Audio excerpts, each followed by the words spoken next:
Саламатсызбы, урматтуу армандар. Дүйнө дүгүртүү программасын угуп атасыздар. Жаңы жылыңыздар менен бүгүнкү студиябыздын коногубуз кыргыз белгилүү саясат боюнча адис, эксперт деп коебуз. Кыргыз Республикасынын элчиси Аскар Жолчубеков. Бишимов, саламатсызбы. Саламатсызбы. Жаңы жылыңыздар менен Бирге болсун. Сизге чоң рахмат бүгүнкү мындай өзгөчө программага катышуу үчүн. Өзгөчө бүгүнкү темабыз бул аябай кызыктуу тема эмне үчүн бул глобалдык божомол 2019. Аябай көп аналитикалык буюмдар жазыптыр, өзүнүн прогноздорун, божомолдорун бериптир. Анан дагы Борбордук Азия бар экен, Кавказдык бар экен. Анан кымышчы мамлекеттерден алардын тагдыры кандай экен 2019 жылда болгонун дагы алардын да өзүнүн багытын көрсөтүп тур да. Анан сиздин оюңуз кандай? 2019 өзгөчө жыл болобу? Борбордук Азия, Кавказ үчүн, кымышчы мамлекет үчүн же алар туура эмес айтып атабы? Эми көп эксперттер айтканы боюнча мен дагы ошого кошулам. Келген жыл 2019 бул чакырыктар жылы. Барыбыз көбө болдук 18-жылдары былтыры кандай тирешүүлөр, кандай келишпестиктер, кандай мамлекеттердин арасында атамдаштар болгон. Сөзсүз түрдө алардын да проекциясы таасири бизге да тиет. Биринчи рет эми ол саясий глобалдык чакырыктар боюнча айтканда бул Россия менен батыш өлкөлөрүнүн арасындагы келишпестиктер, Крым, Украина боюнча, анан ошого жараша киргизилген санкциялар, ошо санкциялардын дагы көбөйтүүсү. Экинчи рет өзүбүз барыңыздар белгилүү болгондой, бул Америка Кошмо Штат менен Кытай Эл Республикасынын арасында согушу болуп, аны деле бүттү дегенден алысмын, ал деле уландысы бар. Үчүнчү рет сөзсүз түрдө өзүңүздөр билесиздер, бул ири өлкөлөрдүн баары, көпчүлүктүн баягы кызыкчылыктары Орто Азияда калганган бизде. Анан ошол сөзсүз түрдө бизге тарыхтан калган да? Тарыхтан калып, анан сөзсүз түрдө ошондо биз бири-бири менен тирешүүлөр сөзсүз түрдө бизге дагы таасирин берет. Аны биз каалайбызбы, каалабайбызбы?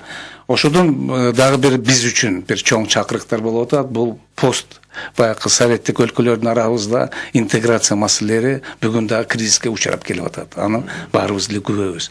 Булар деле кантип астыга жылабы, жылбайбы? Ошого карата биз дагы өзүбүздүн ордубузду тактап алыш керекпиз. Бул пайда сөзсүз болуш керек да? Экономика жагынан башкаларды. Эми бул биз өткөзгөн саясатка жараша болот.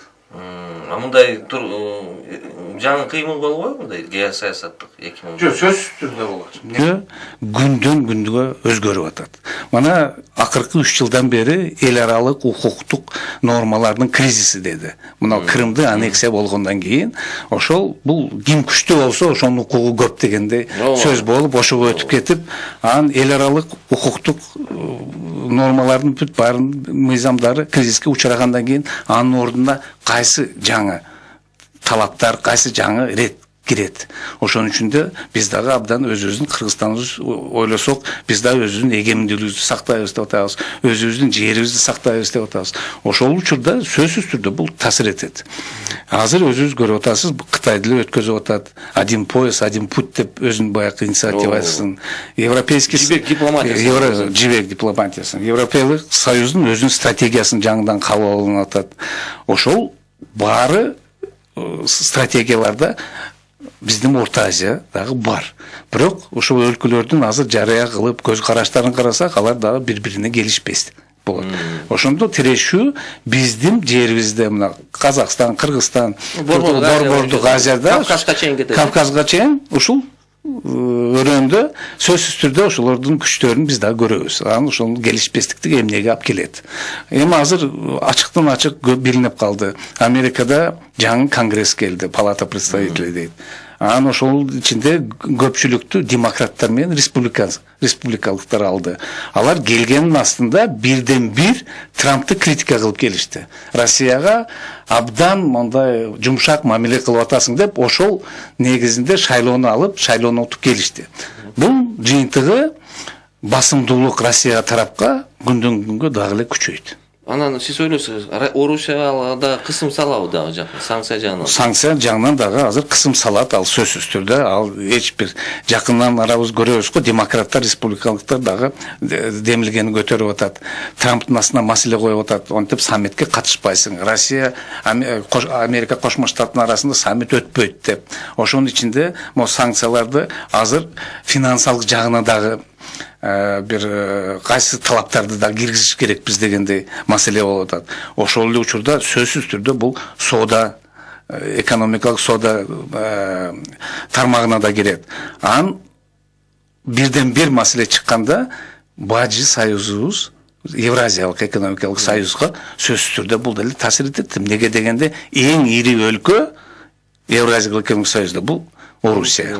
Алардын да тагдырын карап көрүш керек экен, кандай болот экен экономика жагы. Алардын тагдырынан түздөн түз биздин да тагдырыбыз байланышкан. Ошол анын саясатыбызга биз кандай саясат өткөзөбүз. Азыр өзүңүздөр билесиздер, бизде деле канча азыр маалымат чыккан, биз Америка Кошмо Штаты менен жаңы келишимди сүйлөшүп атабыз. Жаңы 15-жылы биз баш тартып бир тараптуу адам баш тартканбыз. Азыр эми жаңыдан сүйлөшүп атат. Ошол келишимде ичинде эмне деп жазылат, өзүнүн мазмуну эмнеде болот. Бул ошого жараша бул биздин Евразиялык экономикалык союздун ичинде болгон мүчөбүзгө туура келеби? Же баягы ОДКБнын ичинде коопсуздук боюнча немеге киреби, кирбейби? Бул да чоң маселе. Сөзсүз түрдө ушуга жараша Америка Кошмо Штаттын деле батыш өлкөлөрдүн көз карашы бизге деле ошого жараша болот. Бирок башка мамлекеттер борборго иштеп атпайбы? Казакстан, Америка Кошмо Штаты менен Өзбекстан жакшы иштеп атат. Туркменистан, Тажикстан биз эле мындай өсүүчү эки мамлекеттин ортосунда ошон үчүн айтылып атат, азыр мурунку Советтик Союздун өлкөлөрүнүн арасында интеграциялык процесстер азыр кризиске учурады деп. Будан ары азыр кандай болот? Неге дегенде бир жактан бизде дүйнөлүк соода уюмдун көз мүчөбүз, ошонун ичинде милдеттерибиз бар. Экинчи Евразиялык экономикалык союздабыз.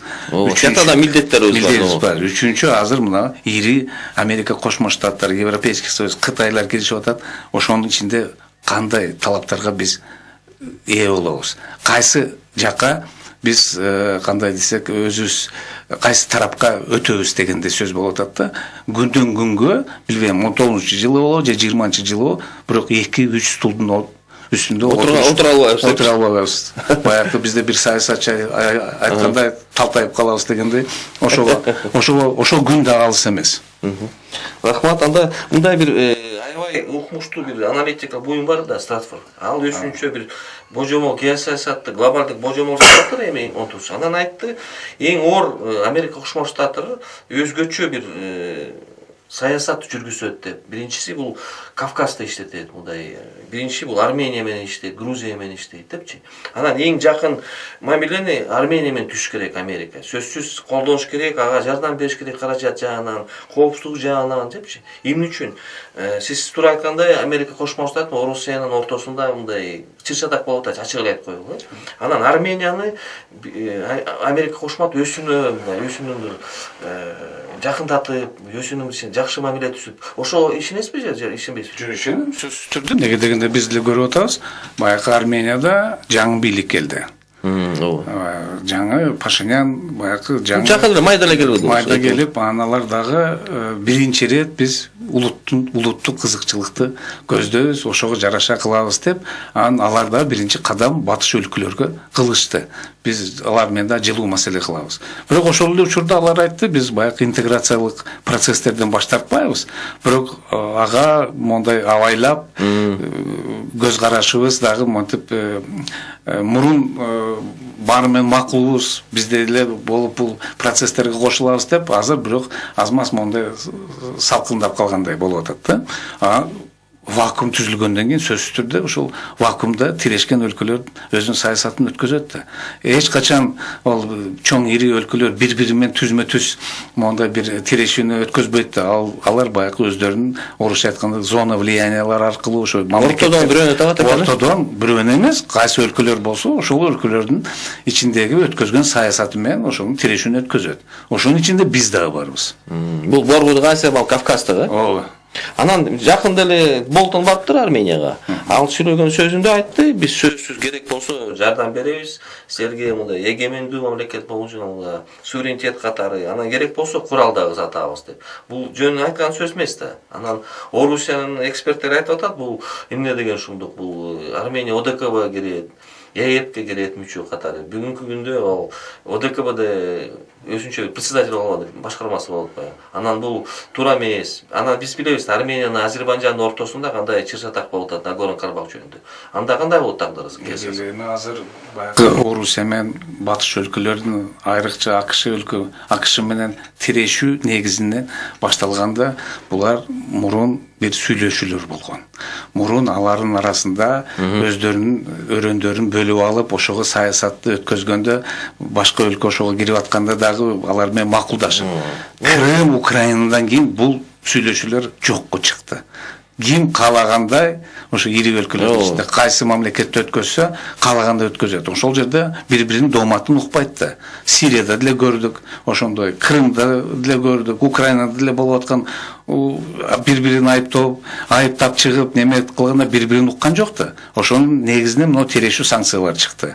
Ошон үчүн азыр бул курал жарак сатылат деп мен толук ишенем ага. Бирок ал жөн айтпайт мындай кишилерди. Анан сиз Сирия жөнүндө айтып койдуңар, мына жакында эле Трамп, Америка Кош Штаттарынын президенти Трамп айтты, биз Сириядан чыгабыз, бизге кереги жок, уже максатына жеттик, мындай террористтерди жеңдик депчи, чыгып атабыз деп. Анан Афганистанда да бул ишенесизби мындай сөздөргө, же бул чоң саясат бар? Бул мен биринчиден ойлойм, бул чоң саясат. Неге дегенде эки билдирүү болду. Биринчи билдирүү болду, баягы ИГИЛди биз жеңдик. Путин дагы айтып аткан 2-3 жолу. Жеңдик деп. Анан биз америкалык аскерлерди Сириядан чыгарабыз, бирок бир момент эмес. Бул өзүнчө этап менен болот. Анын негизден бири биз күрттөргө, биздин союзниктер, ал ошо согушка катышкан, аларга гарантия алып беребиз. Мына түрктөрдүн, Турциянын аскерликтин басымдуулугунан алып, ошо күрттөр дагы жабыркабасын деп биз ошо гарантияны неметебиз. Эми өзүңүз ойлонуп көрүңүз. Ол күрттөрдүн гарантиясы ошо сүйлөшүүлөр канчага узарат? Бул канча убакыт кетет? Канча убакыт кетет? 1 жыл кетеби, 2 жыл кетеби? Но Афганистан боюнча аскердикти кыскартуу боюнча бул акыркы 5 жылдын ичинде жылда эле болуп аткан окуя. Бирок бул жерде бирден бир мен ойлойм, бул чечилиши Конгрессте чечилет. Азыркы мына республиканецтер менен демократтардын арасында кандай келишим болуп, булар кандай акча каражатын Конгресс бөлөт да. Ошого жараша ошо Афганистандагы чыгарууда болобу же анча деле көп кыскарбай, ошого жараша болот. Просто алар бир күндө чыкпайт экен, Жок, чыкпайт. Бир жылдын ичинде да. Жок, бир жылдын ичинде. Сирияда карап көрсө 2000 эле атайын кызматтын аскерлери болуптур асыл экен депчи. Мен ойлойм, бул билдирүүлөр бул баягы бир сүйлөшүүгө чакыруунда бир ыкмасы. Бир кадам турбайбы, да? Бир да кадам, ошого карата булар да кадам кылып, анан наркы тарапты да карап, алар кандай деп ошого карата бүгүнкү учурда эми булар дагы бир тупикке кирип калышты да. Тупикке кирип, кандай десем, эч ким баш тарта албайт, неге дегенде анын бетин жоготот, анын аброю да кетет деп, ошон үчүн азыр санкциялардын көбөйгөнү ошол. Рахмат. Анда мындай дагы бир суроо бар экен Стратфордо, бул коюптур чоң суроо. Көп алар айтып атышат, уже 2020-жылда шайлоо болот да, президенттик Америка Кош Штаттары. Бүгүн ал башталды дейт. Бүгүнкү күндө президент Трамп ал ички саясат үчүн эметпей, шайлоонун эмесин максатын жетип атат деп. Туурабы же бул туура эмесби? Абдан туура. Неге дегенде өзүңүз көрдүңүз, мына Конгресске демократтар көпчүлүгү келип, ошол Трампты критика кылып келишти. Сөзсүз түрдө бул өзүнүн таасирин этет эмки жылдын шайлоого. Сөзсүз түрдө бул шайлоонун башталышы. Ал Трамп дагы экинчи срокко калып, анын дагы шайлоочулардын көңүлүн алам деп ойлогону, ошон үчүн ал дагы мен ойлойм ошого карата өткөзүп аткан саясат. Ошондо бул чоң саясат, бул чоң максат шайлоону жеңиш экенге. Рахмат. Анда мындай Стратфордо дагы бир сөз бар экен, жок. Борбордук Азияда негизги мындай көз караш Өзбекстанга болот, Америка Кошмо Штаттардан да, Орусиядан да. Ошого кошуласызбы же кошулбайсызбы? Өзгөчө мамиле кылабыз деп Өзбекстан үчүн. Жок, эми мисалы мынтип бүсүртөн карап көрөлү, Борбордук Азия. арабызда интеграция процесс азырынча жок. Болгон бирдик тилибиз, динибиз, маданиятыбыз, тарыхыбыз ошого карабастан биз бири-бирибиз менен ошол алаканы максималдык түрдө үздүк. Эми азыр түзөбүз деген биринчи кадамдар кылып атат. Азыр деле мына былтыры биринчи жолугушуу болду, эмки жылы жолугушуу. Анан ошонун ичинде туура баарыбыз өзгөчө бөлөкпүз. Бирок ошо бирдиктүүгө биздин саясатыбыз да бүгүн баягыдай ийгиликтүү бир кадамдар азырынча жок. Ал жок болгондон кийин сөзсүз түрдө ири мамлекеттер ошо саясатка кошулуп, ошо өлкөлөр менен сүйлөшүп, ар бир өлкөдө өзүнүн саясатын өткөзүп, өзүнүн кызыкчылыгына жетет. Ошон үчүн мен деле ишенем, азыр деле баягы Өзбекстан тарабынан канча билдирүүлөр кылынды, жаңы тышкы саясат өткөзүп атабыз. Америка Кошмо Штат менен абдан тыгыз байланышта сүйлөшүү болуп атат. Евразиялык экономикалык союзга кириштен баш тартышты. Мен да ойлойм, бул Өзбекстанга да басымдуулук сөзсүз түрдө болот.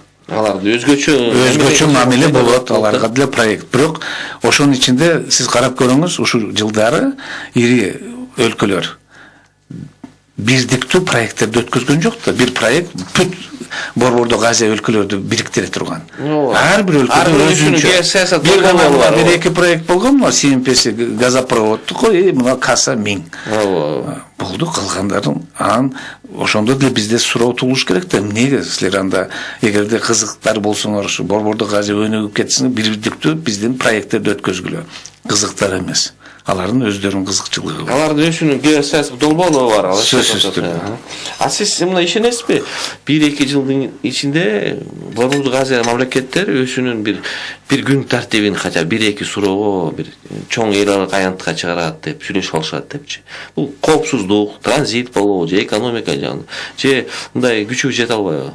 Жок, мен бул маселе күч жетпейт дегенден эмес. Бул маселе өзүбүздү сакташ керекпиз. Өзүбүздү сактайбыз. Ушул дүйнөдө бизде бир Борбордук Азия болуп, өзүнчө бир саясат өткөзөбүз десек, анда сөзсүз түрдө ошо бириккенге мондай бир жакшы чоң кадамдарды кылыш керекпиз. Кылбасак, ошондой эле бөлүнүп, ири ар кандай өлкөлөрдүн оюнчугу болуп жүрө беребиз. Ал шексиз, ал эксперттердин баары деле аны айтып атат. Мен ишенем, бирок ишенем, ушу өзүбүздү сактайбыз деп, өзүбүздү өнүгөбүз десек, биз биригиш керекпиз. Бир аймактык Борбордук Азия түзөбү? Бизге оңоюраак болмок да. 5 мамлекет чыкса, бир мамлекет чыкпайт. Мейли биз бөлөкпүз. Ар кандай системабыз, бийликте бар. Бирок ошондой эле экспорттун маселелери, арабыздагы соода, сатык баяк маселелерин, арабызда эл аяк бияка өткөндөрдүн баарын биз караштырыш керекпиз да. Анын негизинен маданияты да арабызда бир маданиятыбыз болгон, бир тилибиз, бир динибиз, ошолорду бирдиктүү бир позицияга келиш керекпиз да. Болсо өзүңүз деле акыркы жылдары көрдүңүз го. Курбан айт, ороз айт болсо, ар күндөрү биз майрамдап, билбейм бул кандай болуп калды. Ошого чейин биз бөлөк ар жака кетип өзүбүз оюбуз менен калдык го. Бул эме бири-бирибизди карабастан да. Бул тыштыкы саясаттын күчтөрү бар го алардын да. Өзүнүн бир эмеси программасы бар го. Анда мындай бир сизге дагы суроо бар. Стратформ боюнча аябай көп глобалдык божомол эме Украина болот дейт 2019 жылы. Орусия менен Америка Кошмо Штаттары тирешет бүтпөйт, ошо менен күчөйт дейт. Анан идея бул эмне дейт? Бул эң негизги жыйынтык 2018 жылдыкы. Бул Украинанын өзүнчө бир диний эркиндик болуп калды да. Томас алышпады жакында эле 5-январда. Бул аябай оор болду дейт. Эмне үчүн? Бир жагынан согуш болсо бул бир жөн дейт. Экономика жагынан үшүлсө бул бир жөн дейт. Бирок мындай диний, рухий жагынан үшүлсө бул аябай оор деп. Бул Украинанын сөзсүз Европага кирет деп. Бул тагдыры ошондой, анын багыты ошондой. Сиз ошо кошуласызбы же кошулбайсызбы? Кошулам. Эмнеге дегенде баягы Украина баягы тирешүү территория катары уже көп жылдарга калды го. Ал жерде уже 5 жыл болуп калды уже. Бир келишимге келиш абдан кыйын болуп калды. Эмнеге дегенде уже көп арада өттү, көп адам өлүп кетти, көп согуштар болду. Анан ал жерде келишпестиктер абдан чоң. Мен ойлойм, бирок Украинадан бөлөк дагы азыр башка деле точкалар пайда болушу. Ошо айтасызбы сиз боюнча? Мен бул эми сиз айттыңыз, баягы эгерде кызматташуу Армения менен бир жогорку деңгээлге чыкса, сөзсүз түрдө Нагорный Карабах чыгат. Бул оор аябай. Эгерде Европалык Союздан Молдова менен Орусияга караштуу мамиле кылса, Приднестровье чыгат. Ошого карата эле биз деле унутпаш керекпиз, баягы дагы эле Южная Осетия, Абхазия бар. Ал деле ушул убакка чейин эч ким тааныбаган өлкөлөр боюнча турушат. Кайтара ошо конфликттер дагы чыкпайбы деп. Эмнеге дегенде ар бир кызматташуу кайсы өлкө менен башталганда сөзсүз түрдө анын баягы башка өлкө ошол менен тирешүү болуп. Бир жан отун керек да бир жан. Сөзсүз түрдө алар дагы ошо конфликттер аз жанданып кетеби дегенди. Эмнеге дегенде мына өзүңүз көрүп атасыз, 19-жыл бир жарашуу ынтымактык жыл эмес экен. Глобалдык. Биякта да соғушунду. Аябай көп чырчатактар болду, конфликттер. Согушка чейин барып. Бир гана мына Южный баягы түштүк түндүк Корея эле аз-маз арасында процесс башталды. Калган бүт дүйнө жүзүндө карасаңыз, өзүңүз деле көрүп атасыз го. Бардык жерде тирешүү болуп, келишпестиктер болуп атат. Анан мындай идея болуп атат. Азербайжан ал өсүү мындай шоско өсүнчө байкочо кирем деп максатты коюп атат. Бул туурабы же туура эмеспи мындай саясатта? Киреби же кирбейби же байкочо катары? Жок, кирет. Эмнеге дегенде эми туура бул баягыдай бир убакта ошо ШОС, Шанхай кызматташтык уюму түзүлгөндө бул да бир регионалдык коопсуздук жана соода сатык финансылык маселелерди өнүктүрөбүз деп түзүлгөн эле. Анын ичинде эки ири өлкө кирген. Бул Кытай менен Россия. Ошонун түзүлүшүнө. Бирок анын жылдар өткөн сайын бул деле өзүнчө бир чоң саясатка айланып кетти. Анан эгерде чоң саясатка айлангандан кийин ар кандай байкы өлкөлөр өзү кызыктар болот. Анын ичинде кандай маселелер талкуулап атат, ага деле кошулайлык. Аны мен дагы ушу байкочо болуп кириш толук мүмкүн. Белоруссияда башка мамлекеттер бар экен, Вьетнам дагы эметип атат. Анан сиз азыр ШОСтун деңгээли кандай болгон? Индия менен Пакистан киргенде геосаясат салмагы жоңойдубу же асыйдыбы же бул бир жыл, 2 жылдын ичинде же билбей ал? Башында ШОС түзүлгөндө абдан мондай бир чоң ири ойлор менен түзүлгөн. Бирок одон кийин эми ачык эле айтыш керек, эксперттер деле баары айтып атат, Россия менен Кытайдын арасында тирешүү болуп. Эмнеге дегенде Кытай басымдуулук кылып, муну биз экономикалык жака кылайлык деп, баягы один пояс, один путь ынактайлык дегенде, анан ошонун ичинде Кытай өзүнүн сунушун киргизген, стабилизацион өзүбүздүн фондубузду түзөйлүк, биз 10 миллиард доллар кошкон даярбыз деп. Бирок ошол эле учурда Орусия макул болбой, жок, бул коопсуздук боюнча уюм кылайлык, онтип соода тармагына, экономикалык инвестиция тармагына басымдуулук кылбайлык деп адам баш тартты. Ошон менен эле азыр бүгүнкү учурда ал деле уюм азыр кризистин астында турат. Ал деле уюмдун ичинде ушу эки ири өлкөнүн арасындагы бай келишпестиктер. А калгандар эми байкочулар киргени эми алар деле баягы келечекти ойлоп, эгерде келечекте буларда деле инвестициялык фонддор түзүлүп, экономикалык соода тармакка жакшы жылыштар болсо, анда биз деле кошулабыз дегенде. Булар дагы өсүнчө бир стратегия турбай алат. Анан кээ бир мамлекеттер айтат, эксперттер айтат, бул ШОСтун 5 мамлекет болгондо, Кытай менен Орусия, Борбордук Азия түшүнүксүз болду. Коопсуздук, экстремизм каршы болуп түшүндүк деп. Чек ара мындай чоң көйгөй маселелерди чечмек депчи. Бирок анан Индия менен Пакистан кошулгандан кийин болбой калды деп. Бул туура эмеби же туура эмеспи бул? Жок, эмнеге дегенде баягы коопсуздук деп койгондо эми Индия менен Пакистан арасындагы Кашмир билесиздер, баягы проблема бар. Анан бул эки өлкө ошонун ичине киргенден кийин сөзсүз түрдө ошол конфликт ошонун ичине кирди. Ал конфликтти онтип унутуп коюш же аны жок эсе чыгарыш эч качан андай болбойт. Эми бирок ШОС өзүнүн убагы менен азыр ич ара Кытай, Россия, Борбордук Азия маселелерин чечпестен туруп, калган өлкөлөр өзүнүн проблемаларын киришсе, өзүңүз ойлоңуз, азыр анда эмнеге басымдуулук болот, эмнени чечүүгө болот.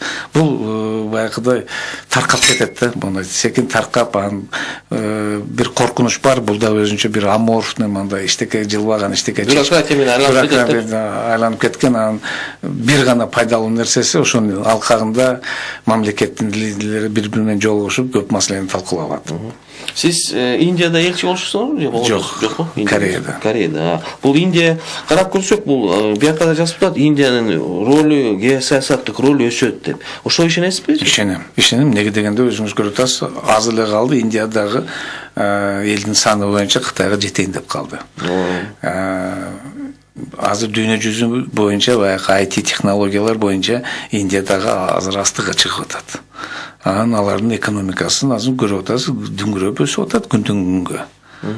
А бирок мындай Борбор Азияга байланышы жок да түз. Же Кытай менен чыгыш керек, же Афганистан менен, же бир Иран менен жолун табыш керек да. Жок, эми ал азыр глобалдык учурда IT технологиялар келгенден кийин сөзсүз түрдө алардын продукттары менен биз деле неме кылабыз да, колдонобуз. Сөзсүз түрдө ошол үчүн да Индиянын дагы кызыкчылыктары көп Борбордук Азияда. Ал деле өзүнүн баягы иш орундарын түзөм деп. Өзүңүз деле көрүп атасыз го, азыр Бишкекте деле канча бир Индиянын жарандары көбөйгөн. Сөзсүз түрдө студент катары окуп атат. Бирок бул биринчи кадам да. Окуган студенттер биринчи келет, бардык эле өлкөлөрдөн. Андан кийин ишкерлер келет, андан кийин жөнөкөй жумушчулар келет. Аларда бул саясат турбайында бир да. Сөзсүз түрдө. Бирок бизде Бишкек, Дели деген түз эме жок экен да, транзиттик учкачтарга Жок, бар азыр. Барбы? Бар. Да, Бишкекте эле бар. Көп Алматыда. Анда мындай бир суроо сизге. Кээ бир орто мамлекеттер бар экен, Турция, Индия, Вьетнам дегендер. Алар мындай 2019-жылдарда геосаттык атаандашы болгондон кийин алардын да тагдыры аябай оор болуп калат. Алар нейтралдуу өсүнчө позиция кармалышпайт деп. Ошого кандай эметесиз? Туркиянын позициясы. Өзүңүз көрүп атасыз. Өткөндө Эрдоган мырза деле Кыргызстанга келип кетти. Одон астында да ал деле канча билдирүү жасады. Ал жакта дагы баягы төңкөрүш болот деп Гүлендин немесе ошого карата батыш өлкөлөр менен деле мамилелери бузулуп Туркиянын. Анан кайтара ошо мамилелерди азыр ордуна келтиребиз деп ошондой сүйлөшүүлөр болуп келатат. Сирия жанында согуш болуп атат. Бул деген тышкы саясат Турцияныкы бүгүнкү күндө чоң өзгөрүүлөргө тийиш болуп атат. Өзгөрүлүп атат. Күндөн күнгө. Турциянын. Алар деле туура тышкы саясат ошо абалга жараша, бүгүнкү күнгү учурга жараша өзгөрүлөт да. Онтип ол такай тура турган нерсе эмес да. Ошон үчүн Турция деле туура өзүнүн. Аларга да достор керек, туура? Аларга да достор керек. Алар досторду тандаганда ошо достор менен кошо душмандар да келет. Анан баягы качкындардын боюнча проблемасы Евросоюз менен дагы Туркияны кармап атат, 2-3 миллион киши чечилет. Бирок канча акча каражаты Европейский Союздун. Бирок ол маселе чечилелек да. Ооба, чечилелек. Ошо чечилелек. Ошон үчүн Туркия өзүнүн саясатын өткөзүп, Неге дегенде ошо Европейский Союздун деле баягы мурунку ою мүчө болобуз деген дагы эле бар. Дагы эле ошого карата алар дагы чоң акча каражат алып атат. НАТОнун мүчөсү. Ошон үчүн Туркия мен ойлойм бул абдан туура өзүнүн баягы кызыкчылыгын көздөп так тышкы саясатты өткөзүп атат. Мындай айтсак болобу, мындай кайрадан түрк идеясы жаңы эметип атат деп? Аны ачык эле айтып атышат го, баягы түрк идеясы деп. Биз баягы Орто Азия, Борбордук Азияда отурганыбызда бир айтып атам, дагы бир жок, тилибиз бир, тажиктерден бөлөк. Динибиз бир, тарыхыбыз бир, маданиятыбыз бир. Ошого бир болуп туруп биз кошула албай атсак, бир кошулуп бир мондай бир ыкчам бир кадамдарды кыла албай атсак, сөзсүз түрдө бул Турция идея катары бул түрк дүйнөсү деп ошо идеяны сунуштап атат. Түркиянын күчү жетеби этет ки Сириядан өзүнүн улуттук кызыкчылыгын колдогонго? Бирок эми билбейм ал жетеби жетпеби, бирок аны өткөзүп атат. Жакта Орусия бар, Иран бар, Америка Кошмо Штаттары бар. Бун бар нерсе мен ойлойм азыр же ошондой катуу тирешүү менен ар эки ошо мамлекеттерге зыяны менен бүтөт, же алардын арасында сүйлөшүү менен бүтөт. Бирок бул 19-жылда бүтпөй турган нерсе го. Бул дагы убакыт керек, мындай аябай оор Европада дагы эки проблема бар экен. Биринчи Брексит. Бүгүнкү күндө мына Улуу Британия келишим келелек качан бул 29-мартта чыгыш керек экен да. 1,5 жыл белгиленет экен. Анан Италиянын дагы проблемасы бар экен. Сиз ошону кандай кыласыз? Чечиле албы, чече алышпай калганы? Брексит боюнча жана Италиянын аябай чоң дефицит экен го. 2 триллион евро экен. Ооба, эдил. Бирок ошону караңыз, булар ошол проблемаларды ачыктан ачык алып чыгат. Эми Европада бирден бир өлкө Германия, өзүңөр билесиңер, алардын абдан. Бирок Германиянын деле баягы локомотив өсүнчө. Локомотив, бирок алар деле айтып атат, баягы бул Ангела Меркельдин убакыты өтүп атат. Бул дагы баягы ХДС баягы СДБГ ал дагы кетет деп. Бирок ошол локомотив деле булар ушул сөз маселени мына дефицитти арасында келишпестикти баягы Ирландия менен Шотландияда болгон келишпестиктер немелер ошолорду ачыктан ачык алып чыгып талкуулоо кылып атат. Сөзсүз түрдө ар кандай көз караш. Бирок ойлойм, булар жакшы жолду табышат.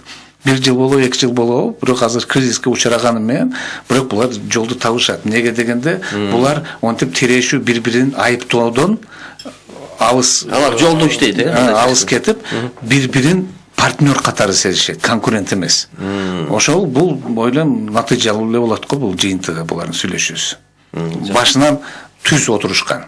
Ну, мындай Brexit болсо, сиз кандай ойлойсуз? Улуу Британияга жакшы болобу же жакшы болобу? Келечекти карап көрсөк. Жок, келечекти караганда сөзсүз түрдө бөлүнүп кетүү бул эми бир да өлкөгө бир жакшылык алып келген эмес го. Баары кайрадан келет экен Улуу Британия убакыттан. Неге дегенде алардын арасында карым катнаштар абдан тыгыз байланышкан. Ошого бөлүнүп кетип, ошолорду көп байланыштарды үзүүгө булар барбайт го дейм. Бирок чыдаш керек анан 10-20 жылдан кайра келишет экен да. Анан мынау аябай чоң 2018 бир чоң окуя болуптур. Эчкече күтүлгөн кээ айтат Brexit болот деп. Мына сары жилеттердин революциясы деп Израилге чейин тарап кетти. Анан бүгүнкү күнгө чейин бүтө элек да. Анан сиз кандай маани бере аласыз бул сары жилеттердин революциясында? Таасири болобу Европага?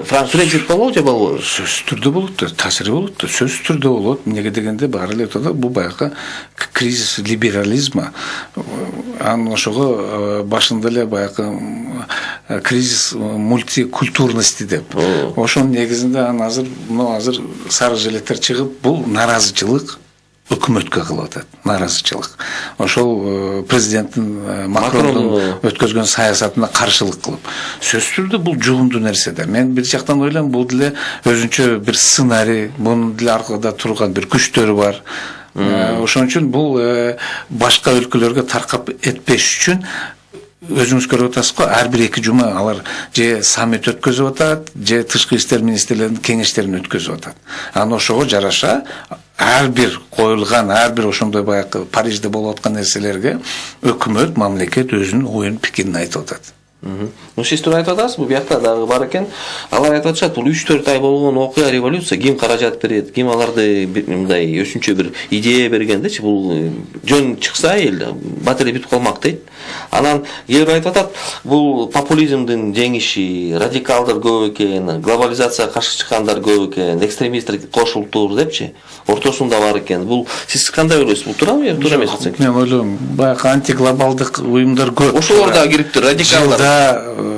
Ар бир качан Европада саммит өткөзгөндө алардын протесттери чыгып, алар митингге чыккан, бирок аны көрүп атканбыз го, бир жумага жетпей, анан бүтүп чыккан.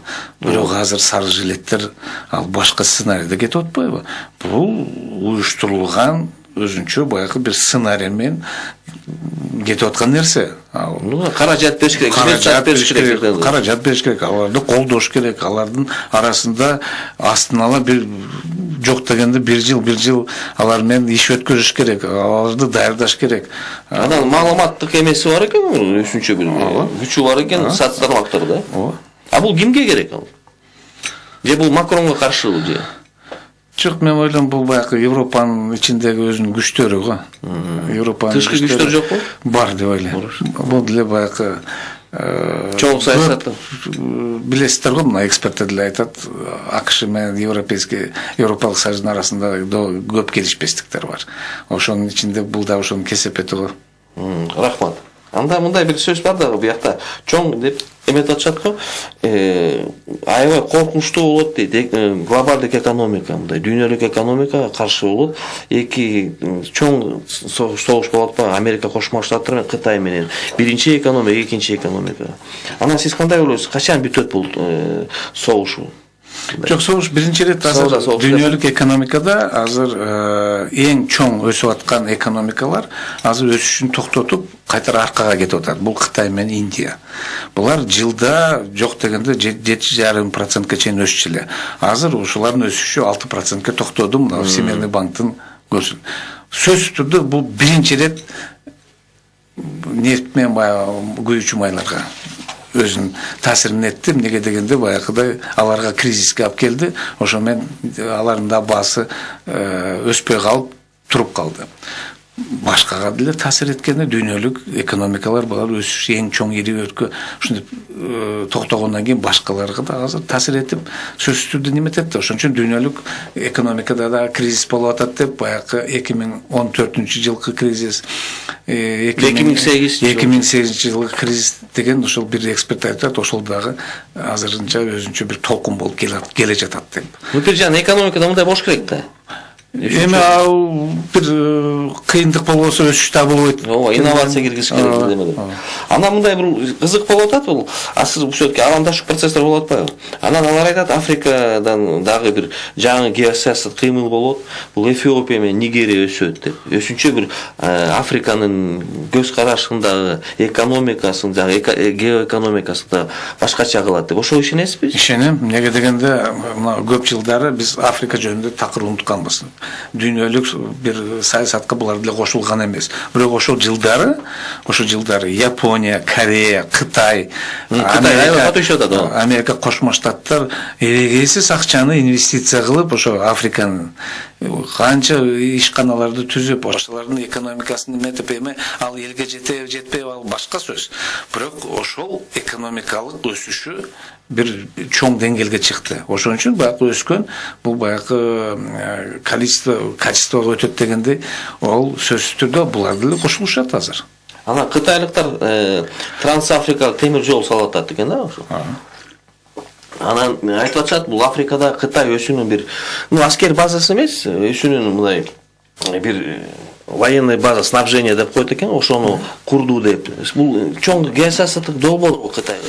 Эмне үчүн алар Африка? Жок, алар эми басымдуулук кылып, баягы Африкада эрегесиз көп акчаны инвестиция кылып, ошол бул баягы Кытайдын өзүнчө өрөөнү биздин таасир эткен зонабыз деп белгиси. Ошол сөзсүз түрдө бул ошо белгиси болгондон кийин ал деле сөзсүз саясатка кошулат. Сөзсүз түрдө ошол Африканын болгон саясатына басымдуулугу бул Кытайдыкы болот.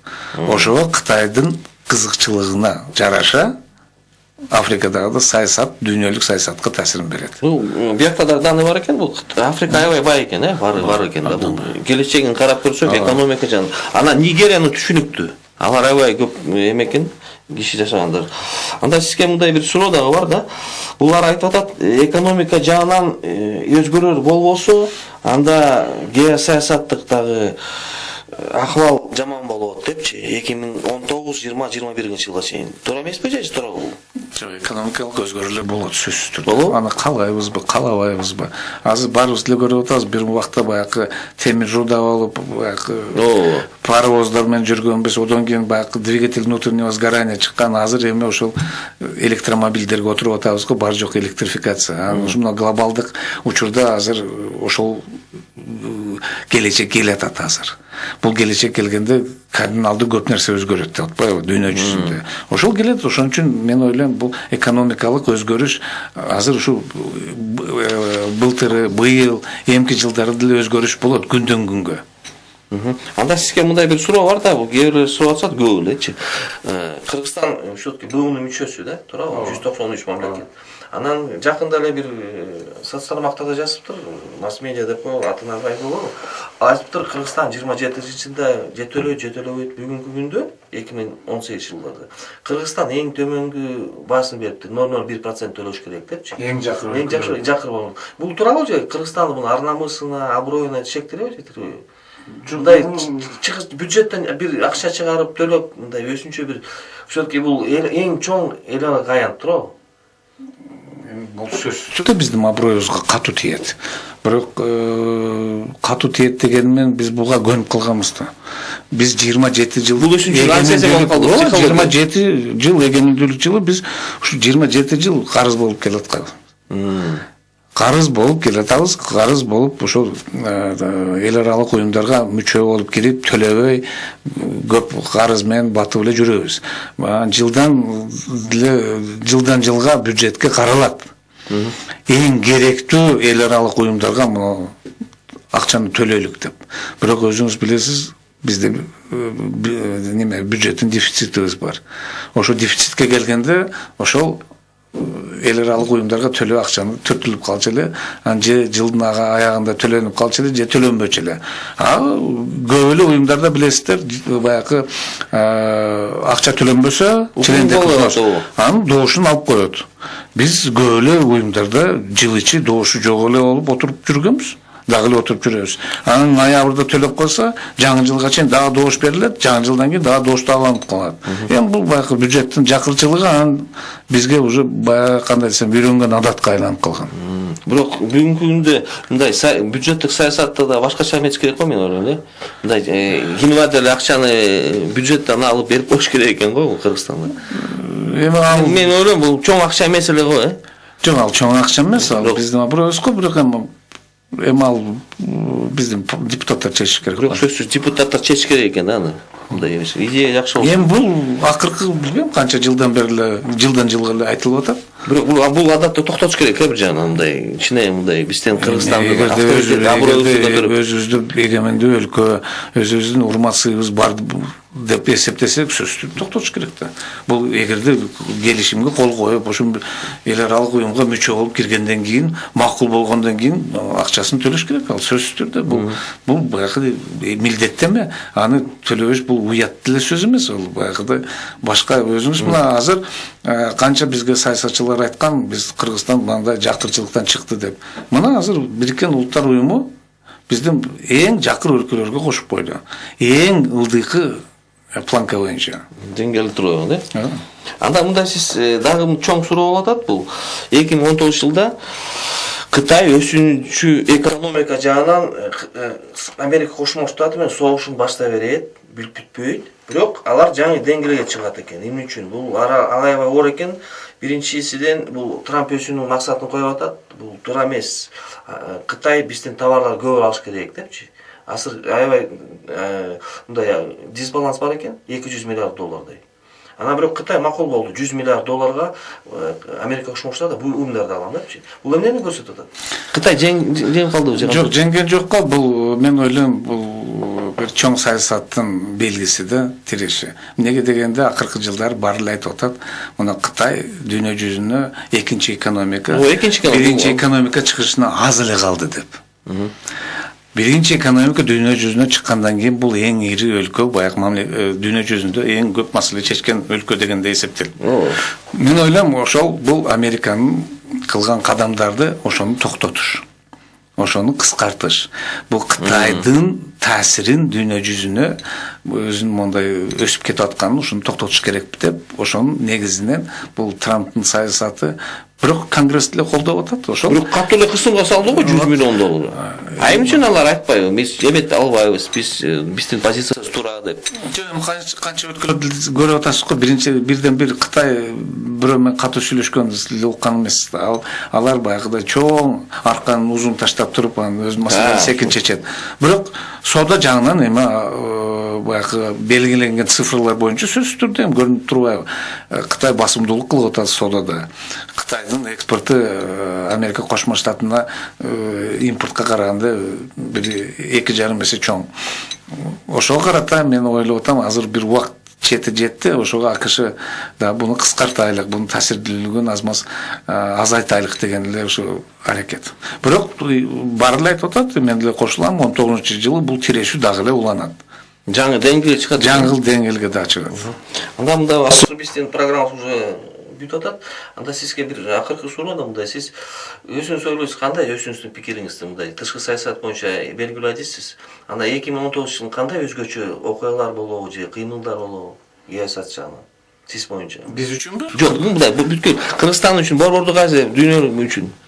Эми ал көз караш андай деле жакшы эмес. Эмнеге дегенде ушу Орусия менен батыш өлкөлөрүнүн арасында тирешүү дагы күчөйт. Дагы жогорку деңгээлге чыгат. Аны эми Кудай жалгап ушул SWIFT баягы финансылык жагынан ошого да таасири болсо, ага таасир болсо сөзсүз түрдө бизге катуу тиет. ошо тирешүү дагы эле күчөйт. Дагы эле Америка Кошмо Штаты менен Кытайдын арасындагы соода согушу дагы башка деңгээлге чыгып, дагы башка ыкмалар башталат. Ал сөзсүз түрдө. Ошонун ичинде келечекте биздин Евразиялык экономикалык союздун келечеги кандай? Бул деле баягы мурунку эсиңиздер барбы? Бир СНГ өлкөлөрүндө эле болуп калабы? Баягыдай ким бирөө жакшы айткан эле баягы колу жок чемоданга окшоп. Ыргытканы баягы көтөрүп жүргөнү оор болуп атат, ыргытканы баягы эми ыңгайсыз болуп атат дегенде ушул чакырыктар. Анан ошонун ичинде мен сөзсүз түрдө ойлойм, мына азыр жакын арада бизде деле Кыргызстанда баягы тышкы саясат концепциясы чыгат. Ошонун ичинде так биз кайсы өлкөдө кандай кызыкчылыгыбыз бар, могу жердеги биздин өзүбүздүн улуттук кызыкчылыгыбыз эмнеде, мына чоң ири өлкөлөрдүн арасында тирешүүсүндө биздин ролубуз, жолубуз, ордубуз кайсы деп мен ойлойм, ушундай бир такталса, ошондо дагы бир жакшы боло турган нерселер. Неге дегенде эми биз так билиш керекпиз, эмнени каалап атабыз. Анан эми башкалардын оозун карап отурсак, адам бир жакшылык чыкпайт го. А мындай КМШ мамлекеттердечи? КМШ мамлекеттерде азыр мына кризис болуп атат, өзүңүз көрүп атасыз. Арменияда мындай болду. Эми Кавказ өзүнчө неметет. Бизде Борбордук Азияда азыр биринчи кадам кылып атат. Бул бирок бул бир натыйжага алып келеби жакын арада, ал дагы чоң күмөн. Неге дегенде КМШ өлкөлөрүнүн арасында бизде баягы интеграциянын ядросу бул Орусия. Алар дагы канчалык буга макулдуу болобу, биз же аларга карабастан өзүбүздүн көз каранды саясатыбызды өткөзүү ошого баалуу да. А Белоруссия менен ортосунда асырбай Орусия менен аябай чырчтак болот атпайбы? Кээ бир эксперттер айтат атпайбы, аншлюз болот деп. Ошону сиз кандай ойлойсуз? Жок, эми ал биз көрүп атабыз, бул жылда эле болуп аткан нерсе го. Жылда эле болуп аткан нерсе. Быйыл аябай катуу кетишти го. Аябай катуу кетишти, туура. Бирок баягы эле нефть, газ маселеси, анан ошонун ичинде Белоруссиянын экономикасын колдоо. Эми ачыктан ачык айтып коюш керек, Белоруссиянын алардын позициясы так анык. Биз интеграция, биз ошого киргенбиз, ошон үчүн төлөш керек. Бизге төлөш керек, бизди колдош керек, биз ошон үчүн өзүбүз аркылуу Орусияда болуш керек. Ошондой Орусия силерде кандай болсо бизде да болот. Бирок ал деле чындык да. Эмнеге ошого жараша мына Евразиялык экономикалык союздун ичинде Россия өзүнүн билдирүүсүн кылды го. Биз 25-жылга барып газ менен майдын рыногун бирге кылабыз. Бирок эми ол 5 жыл бар. А ого чейин биз кандай союзбуз? Ошого чейин киришиш керекпи деп. А Беларусь жылдан жылга ошого кадам кылып атат. Эми өзүңүз ойлоңуз, Россияда 5 сом экен 1 кубометр газ. Белоруссияда 11, бизде 14. Айырмасы мына. Тим более алар тим более жакыныраак болчу да. Анан мындай эми дагы бир акыркы суроо сизге эми. Сиз жаңы жылда аябай мындай жакшы маанай эметтер, жакшы. Анан мындай бир позитивдүү 2019 жылда кандай окуя болот деп сиз боюнча, тышкы саясаттабы же эл аралык мамиледе? Болобу? Мош маданияттабы же башка? Жок, мен ойлойм эми азыр бизде эгерде биз өзүбүздүн кызыкчылыгыбызды аныктап алсак, болсо эмнеге дегенде бунун арасында ар кандай сөздөр бар. Өзүбүз аныктап алсак, кыргыз эли өзү абдан ишкерман. Биз канча өлкөлөрдө иштеп атабыз, кыргыздар азыр өлкөдө жоктур, биз кыргыздар барып иштебегендер. Ошол жакта биз көп иштеп, көп нерсеге ыкмаларга үйрөндүк. Мен ойлойм, бир позитивдүү нерсе болуп, бизде деле аз маз экономика өссө, ошо чет өлкөдө иштеген биздин өзүбүздүн мекендештерибиз үйгө кайтып, ошол өзүнүн деле салым кошот деп мен бир чоң ишеничтемин да. Сизге чоң рахмат, мындай позитивдүү